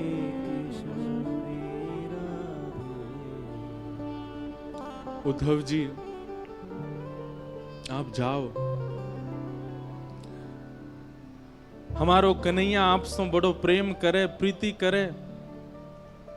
उद्धव, वृंदावन से मथुरा इतना दूर नहीं है कि हम जा नहीं सकते। वृंदावन से मथुरा की दूरी इतनी नहीं है। अरे भैया, हम एक दिन में 2 बार जा सकती हैं मथुरा, पर हमारो प्रेम ऐसा नहीं है कि हम अपने प्रियतम के पास मुंह उठा के ऐसी चली जाएं। हमारे प्रेम को स्वभाव है तत्सुखे सुखित्वम, जहां में हमारो प्रेमी सुखी है वहां में हम सुखी हैं। यदि मथुरा जाकर के मथुरा वासीन के बीच में रहकर के हमारो लाला प्रसन्न है, तो वाकई प्रसन्नता में हम यहां रोएंगी, बिलखेंगी, तड़पेंगी, पर जा नहीं सकती उसके पास। हमारो प्रेम ऐसा है ही नहीं कि 24 घंटा प्रियतम के सामने बैठ जाएं। हमारो प्रेम तो वाकई प्रसन्नता में है। उद्धव, अब तुम योग्य हो। हम ब्रजवासी तो ब्रज छोड़ के नहीं जाएंगे। हमने गोपी गीत में पहले ही कन्हैया से कह दी, ते जन्मना ब्रजम अधिकम जयति। कन्हैया, तो से ज्यादा प्रिय हमको ब्रजमंडल है। क्यों? ये ब्रजमंडल भी प्रिय हमें क्यों है? क्योंकि या ब्रज की रज में कन्हैया के चरण चिन्ह हैं, या ब्रज में कन्हैया की स्मृति है, यमुना जी में कन्हैया के चरणोदल हैं। इन वृक्षन से कन्हैया छुप छुप के गयो है। या हमारे ये ब्रज अब स्मृति बन चुको है, हम या को त्याग ना सकें। एक बार को कन्हैया को त्याग देंगे हम। लेकिन उद्धव, तू हम में से कोई है गयो है। अब तू हमारो प्रतिनिधि बन गयो है। हम तो ब्रज छोड़ के ना जा सके उद्धव, लेकिन तू चलो जा, और जाकर के कन्हैया को खूब ध्यान रखियो, खूब स्नेह रखियो। हम ब्रजवासिन की ज्यादा याद वाय आन मत दियो। उद्धव जी चरण पकड़ करके बैठे, श्री जी से कह रहे हैं मैं सब त्याग दूंगा, लेकिन मैं ब्रज नहीं छोड़ सकता, मैं आपकी सन्निधि नहीं त्याग सकता। किशोरी जी बोली, यदि हम अपनी सेवा की बात कहें तो तू ब्रज में रुकियो, लेकिन हम तो तोकू अपने प्राणन की सेवा की अधिकार दे रहे हैं। चलो जा, हमारो प्राण है कन्हैया, तू सदा उनके संग रहेगो तो हमको एक भाव रहेगो कि चलो हमारो एक सेवक कन्हैया के संग है। तू जा, और जा करके कन्हैया को खूब ध्यान रख। 6 महीनों से उद्धव जी एक ही वस्त्र में हैं, एक ही अवस्था में, जैसे आए थे वैसे ही हैं अभी भी। विरह व्याकुल उद्धव जी महाराज रोते बिलखते वृंदावन से जा रहे हैं।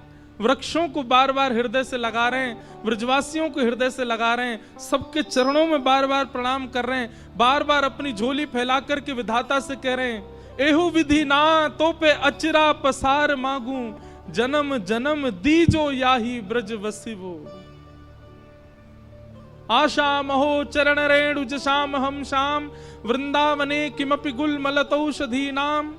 हे विधाता, यदि आप मुझसे प्रसन्न हो तो इस वृंदावन का कोई छोटा पौधा बना करके मुझे भेज देना।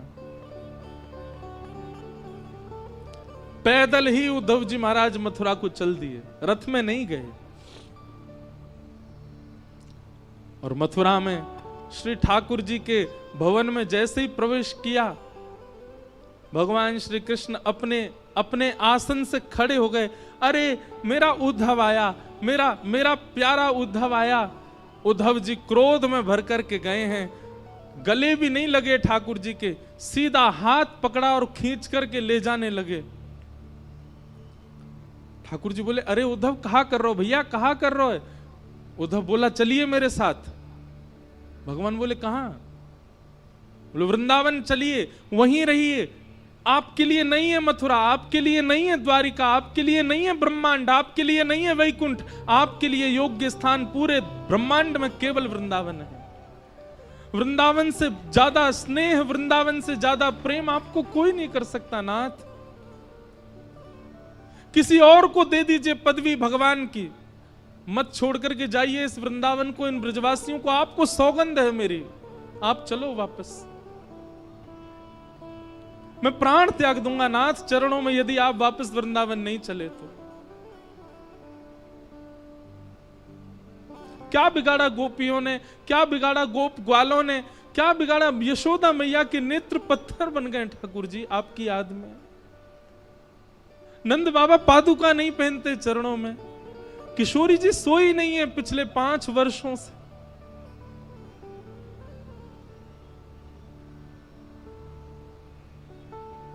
आप चलो वृंदावन वापस। नहीं है आपके योग्य ये ब्रह्मांड, नहीं है आपके योग्य कोई और पदवी नाथ। ठाकुर जी ने कस करके उद्धव को हृदय से लगाया। बोले उद्धव तू ज्ञानी था, तू विरक्त था, तू श्रेष्ठ था, पर मुझे तुझसे इतना प्रेम था कि मुझे बस एक ही कमी लगती थी कि मेरा उद्धव प्रेमी कब बनेगा। और इन 6 महीनों में मेरा उद्धव प्रेमी बन करके आ गया। ब्रजवासियों ने प्रेमी बना करके मेरे उद्धव को भेज दिया। मुझे मत कहिए कुछ भी, आप चलो मेरे साथ। देव की मैया, मैं रह लूंगा आपके बगैर, मैं रह लूंगा आपके स्थान पर। मैं नहीं आऊंगा वृंदावन लौट करके। बल्कि मेरी स्थिति भी ऐसी है कि मैं अब रह नहीं पा रहा हूं। मुझे जब से मथुरा आया हूं मुझे लग रहा है मेरे प्राण ना निकल जाएं। पर नाथ मैं त्याग कर दूंगा वृंदावन का, पर मेरे लिए आप चले जाओ वापस, मेरी प्रार्थना है।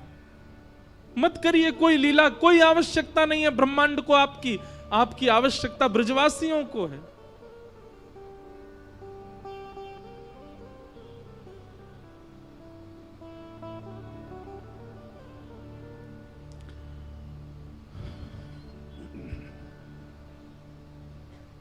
उद्धव बहुत रोए। ठाकुर जी ने हृदय से लगाया और हृदय से लगाकर बोलो उद्धव एक बार नेत्र बंद कर अपने, और सुन, तू तो मुझसे बहुत कह रहा था कि शाम तक आ जाएगा, ऐसा ज्ञान देकर के आएगा ब्रजवासियों को, बृहस्पति का ज्ञान सुना के आएगा, पर ब्रह्म परमात्मा कौन होते हैं ये सब बता करके आएगा। तू तो एक ही दिन में आने वाला, 6 महीना कहां निकल गए तेरे। उद्धव बोला ये सब बातें करने का समय नहीं है, आप मुझे अब ये बताइए चल रहे हैं कि नहीं, नहीं तो मैं यही प्राण त्याग दूंगा अपने। भगवान बोले उद्धव नेत्र बंद कर अपने। उद्धव ने नेत्र बंद किए और कहा अब खोल करके देख। उद्धव ने जैसे ही नेत्र खोल करके देखा तो महल अंतर ध्यान हो गया था। वृंदावन में यमुना जी का पुलिन प्रकट हो गया, सुंदर कदम्ब की छैया है, किशोरी जी ठाकुर जी के बगल में खड़ी हैं, समस्त ब्रजवासी चारों ओर खड़े हैं, नंद बाबा, यशोदा, मधुमंगल, श्रीदामा, तनसुखा, मनसुखा सब ठाकुर जी के समीप में खड़े हैं। और ठाकुर जी के सुंदर बाम अंग में किशोरी जी विराज रही हैं और मध्य में उद्धव खड़े होकर के सब दर्शन कर रहा है। ठाकुर जी के आगे हाथ जोड़ करके बैठ गया। नाथ ये क्या दिखा रहे हैं आप मुझे, ये कैसी लीला है आपकी, ये मैं क्या देख रहा हूं, ये वृंदावन कैसे आ गया, ये सब ब्रजवासी ये सब कैसे यहां पर।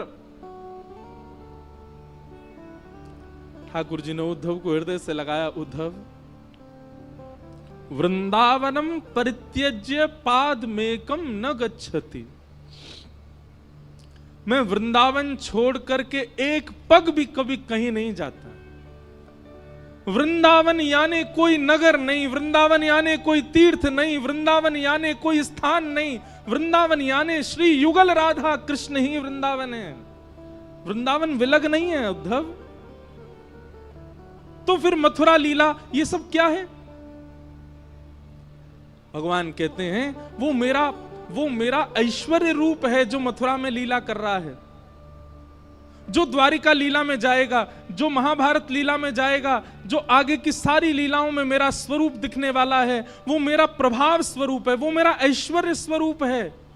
पर वास्तविक मेरा प्रेम स्वरूप जो है वो तो वृंदावन में ही रहता है। वो वृंदावन छोड़ के कभी नहीं जाता, वो सदा वृंदावन में निवास करता है। हर व्यक्ति के दो पहलू होते हैं, एक उसका प्रभाव होता है, एक उसका स्वभाव होता है। ठाकुर जी ने दोनों को विलग कर दिया। स्वभाव वाले श्री कृष्ण तो पूरे विश्व में भ्रमण कर रहे हैं, गीता का ज्ञान दे रहे हैं, सुदर्शन चक्र घुमा रहे हैं, पर स्वभाव वाले कृष्ण, प्रेमी श्री कृष्ण, त्रिभंग लली श्री कृष्ण, मधुरवंशी बजाने वाले श्री कृष्ण, ब्रजवासियों के घर से मक्खन चुरावे वाले, गैयान को चरावे वाले, वो श्री कृष्ण तो वृंदावन छोड़ के कभी नहीं जाते। उद्धव, मैं सदा ब्रज में रहता हूं, पर प्रत्यक्ष दर्शन मेरा असंभव है। क्यों? क्योंकि वृंदावन का प्रत्येक कण मेरा ही स्वरूप है, वृंदावन के प्रत्येक वृक्ष मेरे स्वरूप हैं। मैं वृंदावन ही हूं, वृंदावन से अलग नहीं हूं मैं। उद्धव बोले, तो फिर मुझे पागल क्यों बनाया आपने? मेरे साथ ये सब क्यों किया कि तू जा वृंदावन की मुझे बहुत याद आती, आदि आदि ये सब लीला मेरे साथ क्यों की? जब आप ही वृंदावन है, वृंदावन आप में ही है, सब सखा ग्वाल बाल और ये सब आपके अंदर विद्यमान है, तो मुझे क्यों भेजा वहां पर? भगवान बोले, मैंने तुझे पहले भी कहा थी, तू ज्ञानी था, तू विरक्त था, तू श्रेष्ठ था, पर प्रेमी नहीं था, इसलिए तेरे अंदर प्रेम जागृत करवाने के लिए तुझे वृंदावन भेजा था। और ब्रजवासियों के विरह प्रेम से तेरे चित्त में अब प्रेम की ज्वाला प्रकट करवाई है, तुझे प्रेमी बनाना था। क्यों? क्योंकि तू मेरा बहुत प्रिय है, तू प्रेमी बनेगा इसलिए मुझे प्रिय लगेगा, इसलिए मैंने तुझे वृंदावन भेजा। बाकी किशोरी जी और ये सब ब्रजवासी मुझसे कभी दूर नहीं रहते, सदा मेरे संग रहते हैं, सदा हम साथ रहते हैं।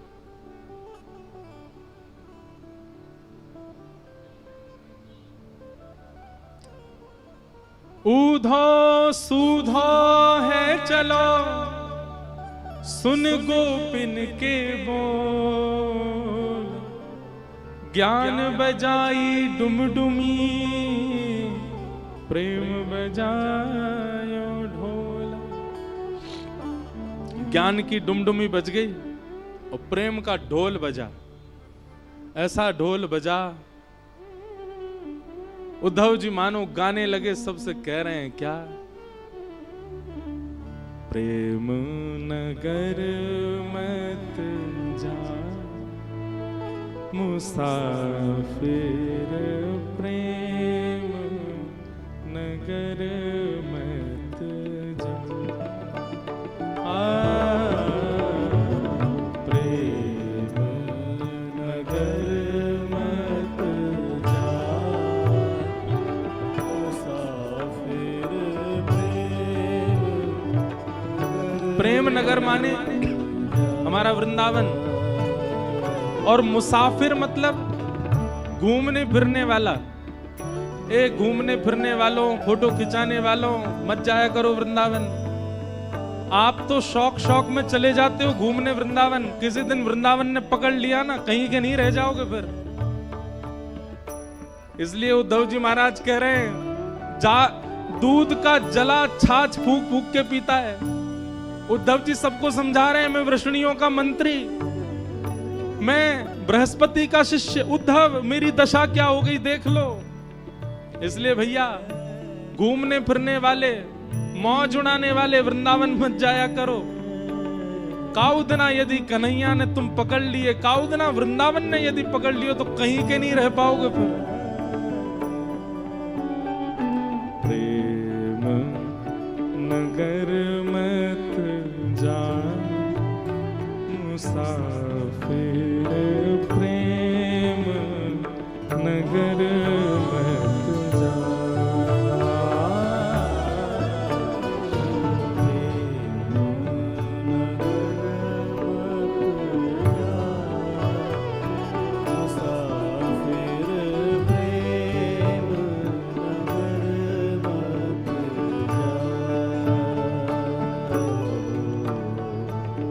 प्रेम नगर की सकरी हैं गलियां, प्रेम नगर की सकरी। कई लोग कहते हैं वृंदावन की छोटी छोटी गलियां हैं, वृंदावन की छोटी छोटी गलियां हैं। क्यों हैं छोटी गलियां? सुनो।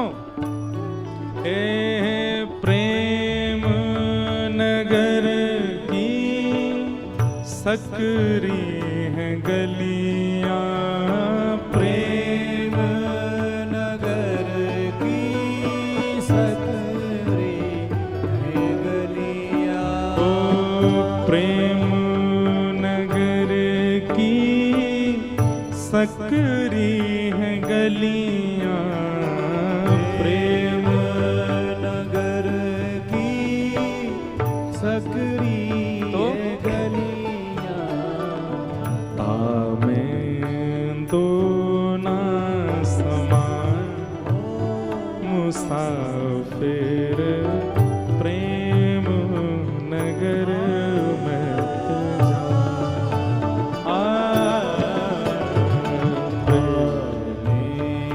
दो ना समान मुसाफिर प्रेम नगर मत जा। वृंदावन ने यदि आपको पकड़ लिया तो फिर आपके चित्त रूपी गली में और जितने बैठे होंगे सबन को निकाल देगो बाहर। क्यों? हमारो कन्हैया आवेगो भीतर। प्रेम नगर की सकरी हैं गलियां, तामे दो ना समा। अगर संसार बैठा है तो श्री कृष्ण नहीं आएंगे, और कहीं श्री कृष्ण ने मन बना लिया कि आके चित्त में जानो, सबरो संसार निकल जाएगा बाहर। इसलिए भैया मुसाफिरों, प्रेम नगर मत जाओ। मुसाफिर प्रेम नगर मत जा। मुसाफिर प्रेम नगर मत जा। ओ प्रेम नगर की गहरी है नदियाँ, प्रेम नगर की गहरी नदियाँ। प्रेम नगर की गहरी है नदियाँ, प्रेम नगर की गहरी नदियाँ। ओ प्रेम नगर की गहरी है नदियाँ, प्रेम नगर की गहरी। क्या हुआ तो? लाखों लोग डूबा मुसाफिर प्रेम नगर मत जा।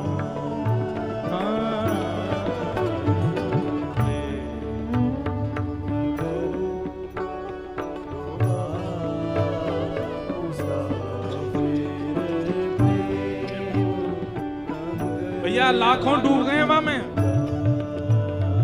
प्रेम नगर वृंदावन की नदी, प्रकट नदी तो यमुना जी हैं, पर प्रेम नगर में एक प्रेम नदी बहती है, वो किसी को दिखती नहीं, उसमें बहुत लोग डूब गए। कुम्मनदास डूब गए, सूरदास डूब गए, मीराबाई डूब गई, रैदास डूब गए, कृष्णदास डूब गए, हितरवंश महाप्रभु डूब गए, हरिराम व्यास जी डूब गए, स्वामी श्री हरदास जी महाराज डूब गए, सब डूब गए। एक बार जो रसखान डूब गए, बादशाह अकबर की पत्नी ताज बेगम डूब गई उसी में। हम सबरे डूबे ना है, अभी पाम डार के बैठे हैं, बस पामन ने ठंडो कर रहे हैं। ज्यादा ना डूब जाओगे फिर पाओगे नहीं, फिर चंडीगढ़ में नहीं पाओगे, फिर वृंदावन में ही पाओगे।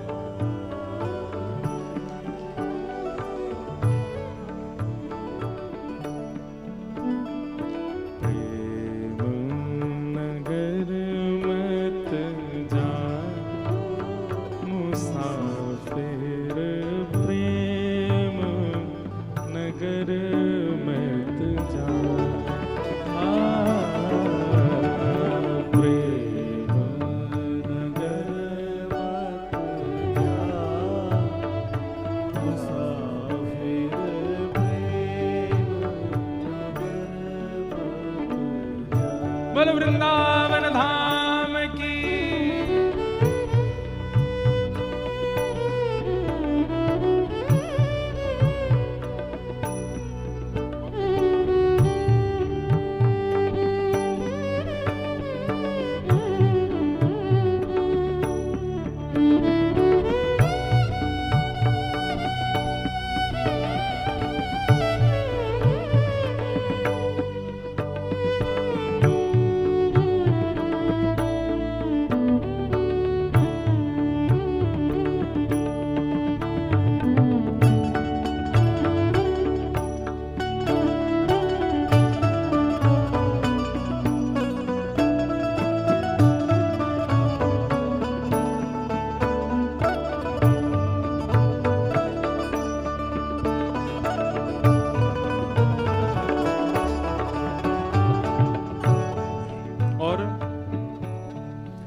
प्रेम नगर का पंथ कठिन है,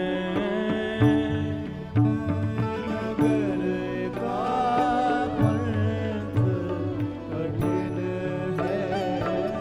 प्रेम नगर का पंथ कठिन है।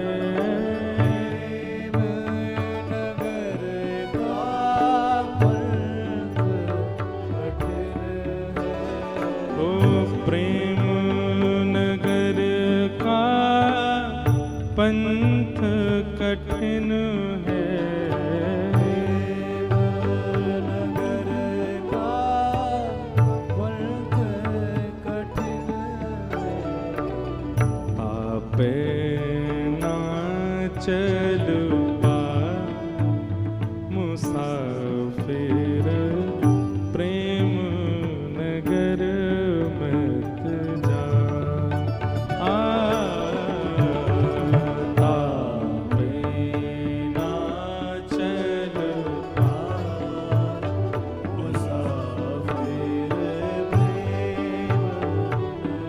और सबसे प्यारी बात,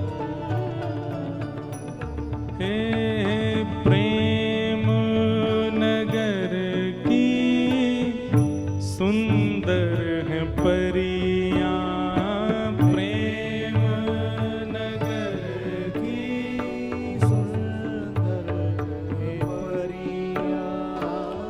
वृंदावन की परियां कौन है? वृंदावन के यश को सुनावे वाले सबरे संत जन ही वृंदावन की परी हैं। हमारे श्री प्रबोधानंद जी महाराज जिन्होंने वृंदावन महिमामृत प्रकट किया, वृंदावन की परी। कहने का अभिप्राय क्या है? प्रेम नगर की सुंदर हैं परियां, लाखों लोग लुभा उन परियों को देख के उनके ही हो गए। हमारी वृंदावन की सुंदर परियों में सूरदास भी हैं, कृष्णदास भी हैं, कुम्मनदास भी हैं, हितरवंश महाप्रभु भी हैं। अच्छा, ये तो हैं प्राचीन परियां।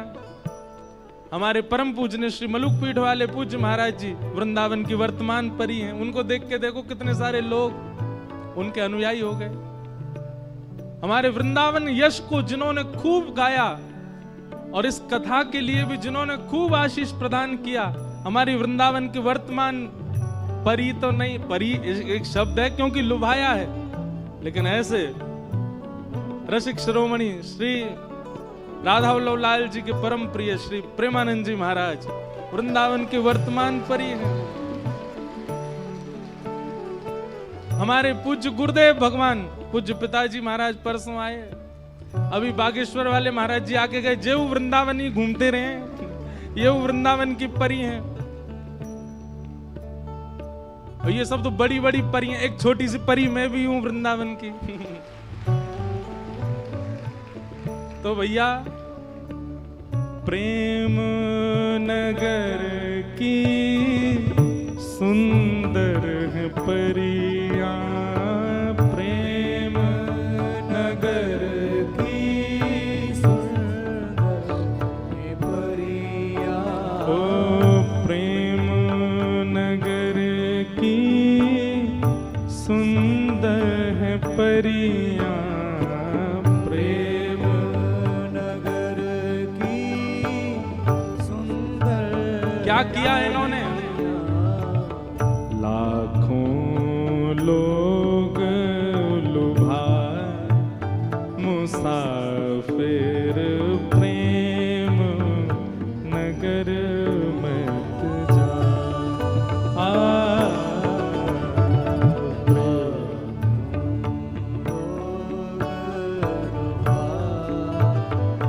मुसाफिर प्रेम नगर मत जा। प्रेम नगर मत जा मुसाफिर प्रेम नगर मत जा। प्रेम नगर मत जा। मुसाफिर प्रेम नगर मत जा।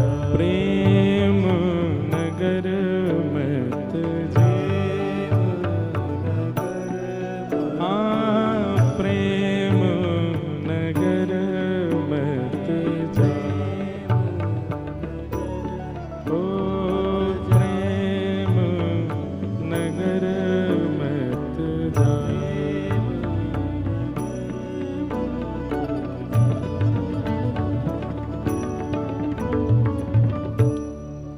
क्योंकि प्रेम नगर गए तो फिर उद्धव जी कहते हैं मेरी जैसी गति हो जाएगी, स्थिति हो जाएगी।